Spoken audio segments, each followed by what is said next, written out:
কিশোর gang 143 গ্রুপের leader Prince Mamun. সে মাদক, সে নারী কেলেঙ্কারি, বিদেশে নারী পাচারকারী, টিকটকের আড়ালে এইসব জিনিস সে করে আসতো এবং তার গ্রুপ করে আসতো। আমি আজকে এমন কিছু জিনিস বলবো যেটা আমি আসলে কখনো ভাবিনি যে ক্যামেরার সামনে আমি আসলে এগুলো প্রকাশ করব। তো আপনাদেরকে আমি বলতে চাই যে আপনাদের কাছে মামুন হঠাৎ করে ইমোশনাল কথাবার্তা দিয়ে খুব হিরো হয়ে গেল। একটা টাইমে আপনারাই ওকে নিয়ে অনেক ট্রল করতেন এবং তার আসল রূপগুলো ধরে তোলার চেষ্টা করেছেন।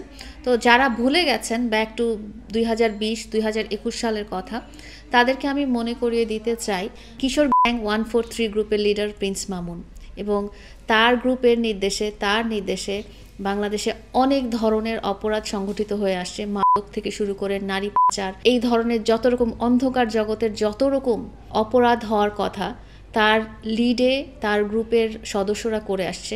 অনেকেই জানেন, সোশ্যাল মিডিয়াতে অনেকগুলোই প্রকাশ পেয়েছে।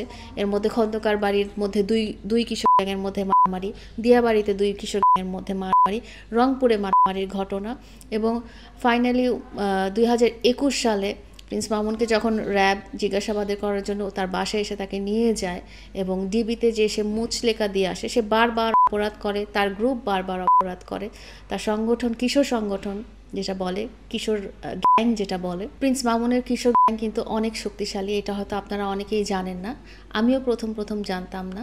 সে বারবার তার সুন্দর চেহারা, তার কম বয়স, তার প্রতিবন্ধী ভাই বোন, সে তার পরিবারের একমাত্র উপার্জনক্ষম ব্যক্তি, এসব বলে সে কিন্তু বারবার মুচলেখা দিয়ে বের হয়ে যায় এবং বারবার সে একই অপরাধ, মারপিট থেকে শুরু করে সে মাদক, সে নারী কেলেঙ্কারি, সে নাইট ক্লাব জাতীয় জিনিস বা বিদেশে নারী পাচারকারী, টিকটকের আড়ালে এইসব জিনিস সে করে আসতো এবং তার গ্রুপ করে আসতো।